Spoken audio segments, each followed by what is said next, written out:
Les découvertes vont être basées sur ces différents points dont j'ai parlé. D'une part, les nouveaux outils. Vous avez vu que dans le passé, c'est les nouveaux outils qui ont permis les découvertes, de découvrir le monde, toujours, ces nouveaux outils. Deuxièmement, c'est ce qu'on appelle les changements de paradigme, c'est-à-dire de détruire la théorie précédente. Ça, bien sûr, il ne suffit pas de voir, il ne suffit pas d'observer avec un nouvel outil pour convaincre les gens. Il faut que ce soit supporté par une nouvelle théorie. Et vous ne pouvez pas vous attaquer à une théorie comme ça, parce que soit les gens négligent ce que vous avez vu ou ce que vous montrez, soit ils disent que vous avez triché, mais l'acceptation de nouvelles données qui vous obligent à changer la théorie, c'est extraordinairement difficile.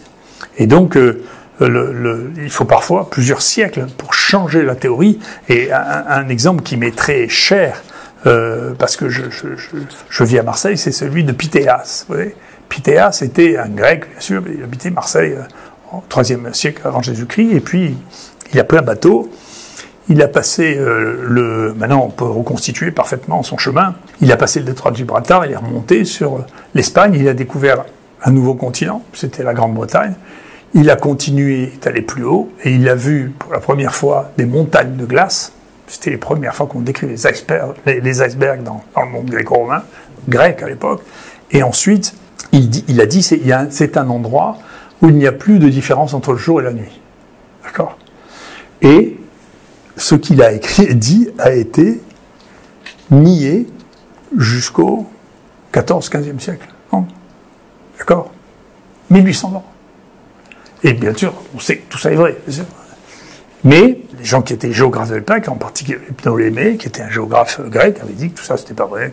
Et donc, le fait, ça allait contre tout, hein, ça allait contre l'alternance du jour et de la nuit, qui était quand même une des bases de toutes les religions antiques. Hein, donc ça veut dire que quoi, s'il n'y a plus de différence entre le jour et la nuit, qu'est-ce que ça signifie, le chariot, du soleil, tout ça? Ça allait contre tout ce qu'on savait, et donc tout ce qu'on croyait savoir à l'époque. Et donc c'est extrêmement difficile. Voilà. Et puis, il y a bien sûr contre la méthode, j'y reviendrai, j'en ai un peu parlé, et puis bien sûr, dans les découvertes, ces découvertes amènent à la découverte de mondes entièrement nouveaux, qui amènent à entièrement restructurer la pensée du fait de ces nouveaux mondes. Donc, je vais voir ces différents points successivement. Pour les nouveaux outils, eh bien, il y a eu plusieurs nouveaux outils, moi, que j'ai été amené à... Alors, je parle surtout de choses que je connais, parce que j'ai moins de chances de dire des bêtises si je parle de choses que je connais que de choses que je connais un peu, même si c'est proche de mon domaine, parce que vous êtes toujours un peu sidéré quand vous remettez vos connaissances à jour en allant fouiller, de voir comment les choses ont évolué, jusqu'à quel point les choses ont évolué en parallèle à ce qu'elles ont évolué dans mon monde. Dans mon monde, vous seriez étonné de savoir combien il y a de microbiologistes qui connaissent ce que je vais vous expliquer. Ça, il y en a extrêmement peu, d'accord ? Parce que tout ça, c'est sorti aux alentours ou après le début du XXIe siècle, et que donc tous ceux qui n'ont pas fait leur remise à jour depuis ne savent pas de quoi je parle. Alors, quels sont les nouveaux outils ? Le premier outil, sur lequel j'ai commencé à utiliser, c'est la culture. Donc, la culture cellulaire. Moi, j'ai décidé, quand j'ai commencé à faire de la microbiologie, j'étais d'abord infectiologue, et puis quand j'ai commencé à faire de la microbiologie, par chance, une des premières études qui m'était demandée dans mon patron à l'époque, quand j'étais interne, qui était le professeur Penn, m'a dit « Tu devrais regarder les rickettsioses ». Rickettsioses, c'est des maladies qui étaient à Marseille transmises par les tiques et qui donnent la fièvre des boutons qui ressemble un peu au typhus. Ça s'appelait d'ailleurs en langue anglaise, en particulier chez les Russes, ça s'appelait Marseille Fever. Ouais. Et donc, dit, tu sais, ça fait 20 ans que personne n'a travaillé là-dessus, tu devrais faire un point. Très bien, donc je fais un point là-dessus. Et je suis étonné, très étonné, en faisant ce premier travail que j'ai publié en 79, de découvrir deux choses. D'abord, celui avec qui mon patron m'avait dit de travailler, j'avais récolté 41 observations, dont un était mort. Moi, je voulais publier, puis j'avais regardé. Alors, la biologie n'était pas aussi complète que c'est à l'époque, mais enfin, il y en a la moitié chez qui on avait regardé les plaquettes, et les plaquettes étaient plutôt basses. Et donc, une fois que j'ai recueilli tous ces données, les dossiers, fait les tableaux, etc., celui avec qui mon patron m'avait dit de travailler me dit je m'en occupe, je prends le papier, je l'écris, ne vous inquiétez de rien. Très bien. Il écrit le papier, Et il écrit le papier, et il fait une présentation devant moi, j'étais stupéfait. Alors il dit, la fièvre boutonneuse méditerranéenne, lui, il ne voulait pas découvrir quoi que ce soit.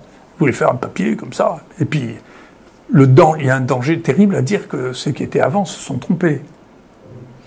Et donc, lui, il ne voulait pas prendre un risque pareil, il s'en foutait complètement, il voulait faire un papier. Donc, il me fait sauter le mort, donc il n'y a pas de mort, et puis il n'y en a plus que 40. Et puis, il me fait sauter la baisse des plaquettes, et il dit non, non, c'est tout normal. Et donc, c'est comme on décrit ça depuis 20 ans. J'ai dit, alors ça, j'étais sidéré. Et ça m'a beaucoup irrité. Et en même temps, j'ai vu que les méthodes de diagnostic étaient approximatives. C'était beaucoup du diagnostic clinique, plus très bien. Et donc, cette histoire m'est restée en tête. Et quand plus tard, je suis revenu retravailler sur la rickettsiose, j'ai fait la seule fois de ma vie où j'ai fait un programme de validation des données. Donc, j'ai fait un programme avec 220 questions, ce qui était monstrueux à remplir. Et puis, petit à petit, j'ai rempli tout ce programme. Et puis, surtout, un des étés où j'ai été dans l'hôpital au Fouet-de-Boigny, qui était l'hôpital de médecine tropicale à l'époque, chez mon maître, M. Casanova, je vois 2 personnes qui meurent de fièvre boutonneuse méditerranéenne. Donc, je vois 2 de plus. Là, je les avais vus, c'était pas les dossiers.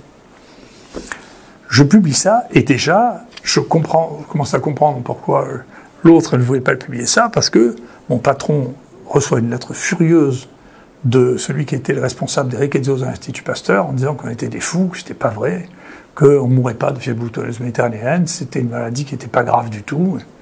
Il n'en avait jamais vu. Hein.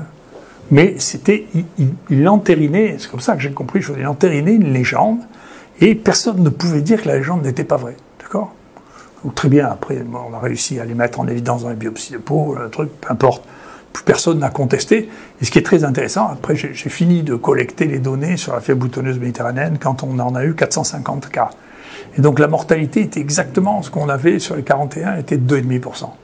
Donc s'il n'y avait pas triché, on savait déjà quelle était la mortalité, était de 2,5%, et c'était les hommes de plus de 60 ans, comme souvent, qui ont une susceptibilité plus grande aux maladies infectieuses. Donc c'était très intéressant, d'une part, et d'autre part, je me suis dit, attends, il faut travailler maintenant sur les outils diagnostiques, parce que ça ne va pas du tout, donc j'ai commencé à travailler sur les outils diagnostiques, on faisait ça en mesurant les anticorps, et puis ensuite, j'ai décidé de les cultiver.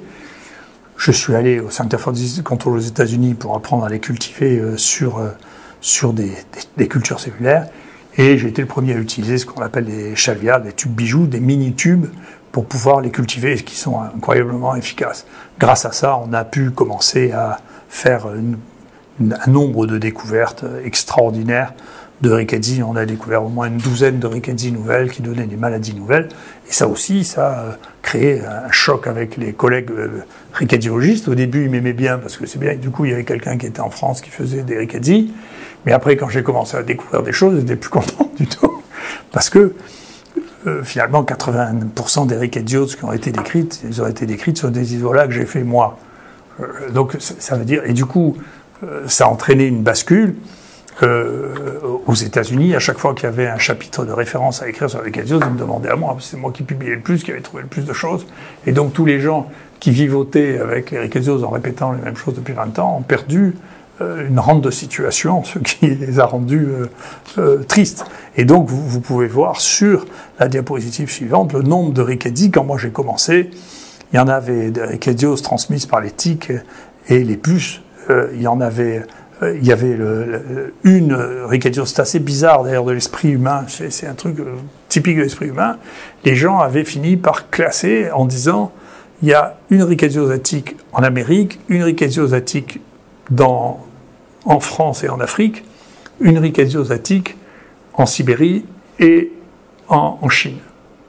Et puis une rickettsiose attique en Australie. Donc par continent, donc c'est une idée très étrange, je veux dire.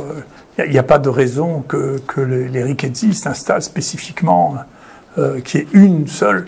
Et toutes, à partir de ce moment-là, puisque l'homme aime bien classer en divisant en deux, si des chercheurs trouvaient des rickettsis dans les tiques, ils disaient qu'ils n'avaient pas été encore trouvés chez l'homme, ils disaient c'est des rickettsis non pathogènes. Puisqu'on les a pas, plutôt que de dire c'est des rickettsis dont je ne sais pas si elles sont pathogènes. Mais je ne sais pas, c'est un truc qui était très très mal utilisé, très peu utilisé. Et donc, moi, j'ai dû reclassifier au cours de ma vie toute une série qui était de rickettsie qui étaient considérées comme non pathogènes, en montrant qu'elles étaient pathogènes en les isolant à partir d'hommes malades. Donc c'est comme ça qu'on l'a fait. Et j'avais fait le défi, d'ailleurs, à quelqu'un qui disait c'est une rickettsie non pathogène, de lui dire, écoute, si tu veux, moi je l'ai en culture, la bactérie, je te l'injecte, comme ça, tu verras bien qu'elle n'est pas pathogène. Et il n'y a jamais personne qui a voulu le faire, quand même, parce que leur certitude n'allait pas jusqu'à mettre leur santé en cause sur leur certitude, ce qui veut dire que c'était des certitudes modestes. Ouais. Voilà, donc ça a été le système que j'ai mis au point pour permettre de cultiver les bactéries intracellulaires. Donc à partir de ce système, ça a été une grande partie de ma première vie scientifique, ça a été de faire les bactéries intracellulaires, le traitement, j'ai mis au point la plupart des traitements de bactéries intracellulaires qui m'a amené d'ailleurs à l'hydroxychloroquine. Et donc, à côté de ces rickettsi, il y avait une autre bactérie proche de rickettsi qui s'appelle Coxiella burnetii, qui était un agent d'endocardite, qui donnait les infections du cœur. Et donc je me suis spécialisé dans le diagnostic des endocardites dont on n'arrivait pas à cultiver simplement les bactéries qui s'appellent les endocardites à hémoculture négative. Et je travaillais avec un de mes amis lyonnais, qui s'appelle Jérôme Etienne, sur cette maladie, la fièvre Q, qui est due à Coxiella burnetii, dont je réalisais le diagnostic par sérologie, puis j'ai commencé à cultiver ça sur les valves, et puis on a la plus grande collection qui existe de Coxiella burnetii, comme la plus grande collection qui existe au monde de rickettsi. Et puis un jour, il est venu avec 3 observations, il m'a dit, tu vois, voilà, Didier, voilà 3 observations, on a tout fait, tu as fait les sérologies pour les rickettsi, les sérologies pour Coxiella burnetii, je ne sais pas ce que c'est, il faut que tu trouves un protocole pour nous permettre, moi je t'enverrai les valves, pour nous permettre de trouver les microbes qui sont sur ces valves. Je lui dis, écoute, très bien, je vais inventer un protocole, et j'ai inventé un protocole qui s'appelle je ne sais pas, qui est le fond de ma nature. Je sais qu'il y a plein de choses que je ne sais pas. Et j'appelle ça, le protocole je ne sais pas, il est connu dans le monde entier sous le nom GNSP. Donc je ne sais pas ce que je cultive. Donc c'était un protocole très permissif, avec des cellules très permissives, donc qui permettait de cultiver aussi bien des virus que des bactéries, que des microbes intracellulaires qui étaient inconnus. Très bien. Donc, et puis, pas d'antibiotiques surtout, puisque nous, par rapport aux virologues, on a cette force qu'on a gardée ces dernières années et qui nous a amené à de nouvelles perspectives, c'est que nous ne mettions pas d'antibiotiques. Les virologues, pour nous, travaillaient pour l'isolement un peu comme des cochons, parce que pour qu'il n'y ait pas de bactéries, ils mettaient des antibiotiques, ce qui fait qu'ils ne travaillaient pas avec des prélèvements purs. Tandis que nous, on avait l'habitude de travailler extrêmement proprement, parce que s'il y a une bactérie, comme il n'y avait pas d'antibiotiques dedans, elle polluait tout. Donc, on regarde ça, et donc on prend des cellules humaines, des cellules endothéliales, des fibroblastes humains, et puis on regarde s'il y a quelque chose qui se passe. Et donc, à un moment, j'étais très ami avec un collègue qui partait à la retraite, malheureusement, qui s'appelle Tom Marie, qui était la star mondiale des pneumonies, des pneumopathies, qui est un Canadien. Et il était venu passer une partie de son sabbatique ici, de lui passer 1 an chez moi pour se remettre à jour sur les choses, et puis il m'envoie un été une valve en disant « Didier, regarde ce que c'est un malade qui a une végétation, on voit quelque chose sur la valve, on l'a opéré, on ne sait pas du tout ce que c'est, est-ce que tu peux cultiver ça ?» Je le mets sur mon protocole GNSP, et puis le GNSP, on le gardait pendant 10 à 15 jours. Au bout de 10 à 15 jours, il n'y avait rien. À l'époque, on n'utilisait pas les techniques moléculaires pour vérifier qu'il y avait quelque chose ou pas. Je dis « J'ai rien trouvé ». Donc l'été, en plus c'était l'été, donc tout fonctionnait à moitié. Et à la rentrée, mon ami Tom Marie me rappelle en disant « Non mais Didier, tu n'as pas trouvé, vraiment, ça m'irrite beaucoup, parce que vraiment, il y a quelque chose, il faut que tu regardes. » Bon, je le relance avec une de mes techniciennes qui était incroyablement têtue, qui s'appelle Marie-Laure Birg, et qui le remet. Je lui dis « Marie-Laure, il faut absolument le trouver, là. » Bon, elle le remet dedans, elle le remet en culture, elle regarde, mais cette fois-là, elle garde le tube, elle change juste le milieu pour que les cultures ne soient pas malades, et elle le garde. Et au bout de 64 jours, donc jamais personne ne gardait les cultures cellulaires à ce point, donc c'est une modification de technique, mais voulue. Au bout de 64 jours, eh bien, elle commence à avoir quelque chose, on l'analyse, et cette fois-là, on fait la biologie moléculaire, et on tombe sur une bactérie que personne n'avait réussi à cultiver jusque-là, qui est Trophérema whipplei, l'agent de la maladie de Whipple. En plus, dans un site qui était très inattendu, puisqu'on commençait à peine à penser qu'il y avait des endocardites dues à ce germe. Et donc, c'était totalement inattendu. Cette longueur atypique est un des secrets de la microbiologie. Nous, notre première Bartonella, par exemple, on l'a eu parce que mon ami Max Morin l'avait mis en culture fin juillet, qu'il est parti tout le mois d'août, et quand il est revenu en septembre, il y avait des colonies, sinon on les jetait. Et donc, si vous la gardiez plus d'un mois, vous la voyez, si vous la gardiez 15 jours, vous ne la voyez pas. Donc, de la même manière, le virus HIV a été trouvé par l'équipe de Montagnier, parce que la détection qui a été faite par Françoise Barré-Sinoussi, je parle sous la responsabilité de mon ami Rosenbaum, qui a raconté ça dans une des conférences qu'il a fait à l'IHU, a testé plutôt qu'il n'était convenu l'activité de transcriptase reverse, qui est la signature des rétrovirus. Si elle l'avait fait plus tard, elle n'aurait pas trouvé, comme Gallo ne l'a pas trouvé, parce que c'était trop tard. D'accord, c'était après que le virus soit intégré. Donc c'est très intéressant, cette précocité de la... Donc vous voyez de temps en temps des erreurs ou la chance. C'est pareil, il y a un autre exemple de ça, c'est Helicobacter pylori, qui a valu le prix Nobel, bien sûr, les découvreurs du sida, Barré-Sinoussi et Montagnier, auquel aurait dû être rajouté Sherman, ont découvert le virus du sida. Il y en a deux qui ont le prix Nobel pour ça. Un autre prix Nobel, c'est Barry Marshall, qui a trouvé la bactérie qui cause l'ulcère de l'estomac, le cancer de l'estomac, qui s'appelle Helicobacter pylori. C'était un jeune étudiant, il travaillait avec un allapathe, il voulait faire un stage, et l'allapathe lui a dit, de toute manière, si tu perds du temps, c'est pas bien grave, au moins tu auras appris la microbiologie, regarde, je vois des bactéries courbées comme ça, dans les biopsies d'estomac, regarde si tu arrives à les cultiver, je pense que c'est des campylobactères, qui sont un groupe bactérien, qui pousse en 24 à 48 heures, et qui sont des bactéries un peu courbées comme ça. Il essaie de les cultiver une fois, deux fois, trois fois, et ça pousse pas. Et un jour, il a un coup de chance, il inocule avant un week-end prolongé. Il y avait un week-end avec un jour de fête, et au lieu de le cultiver, de les regarder pendant 24 à 48 heures, il les a regardés au-delà de 72 heures, et là, il commence à avoir des microcolonies. Il avait découvert la bactérie qui cause l'ulcère gastro-duodénal, et ça a sauvé des millions de gens, au moins le traitement de l'ulcère et la prévention du cancer de l'estomac. Ce qui est très intéressant, c'est qu'après, il a fait quelque chose pour faire le postulat de corps, parce que les gens ne le croyaient pas non plus. En plus, ça allait changer tout le mode de vie des gastro-entérologues qui à l'époque, vivaient beaucoup de fibroscopie. Si on enlève l'ulcère, en donnant les antibiotiques, c'est quand même un drôle de truc. Hein. Et donc, pour le prouver, il fait quelque chose. Il boit lui-même, il se fait faire une fibroscopie, il était gastro-entérologue, du coup, il se fait faire une fibroscopie, biopsie, il avale ensuite son milieu de culture, il a un peu mal au ventre, il se refait faire une biopsie et il voit qu'il a une gastrite et qu'il y a le microbe dedans. D'accord ? Et donc il prouve lui-même, il se prend comme animal de laboratoire. Et il prouve lui-même.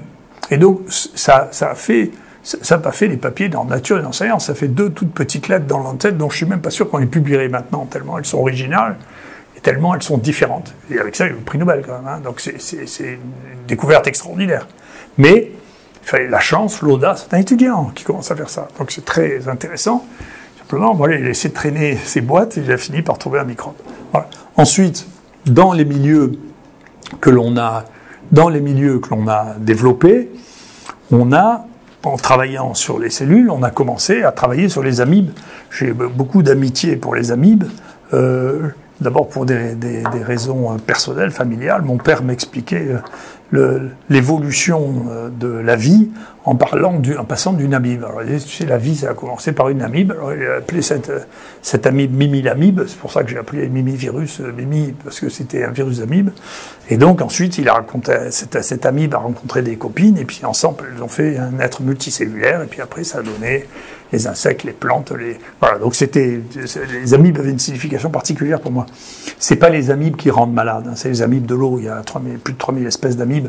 Donc, dont ça, c'est des amibes à Cantabeba, et qui, on a d'ailleurs fait une théorie à partir de ça, qui dit que beaucoup d'agents pathogènes chez l'homme ont été entraînés dans la nature par les amibes, parce que les amibes sont des tueurs, c'est les prédateurs. Les amibes, elles mangent des bactéries.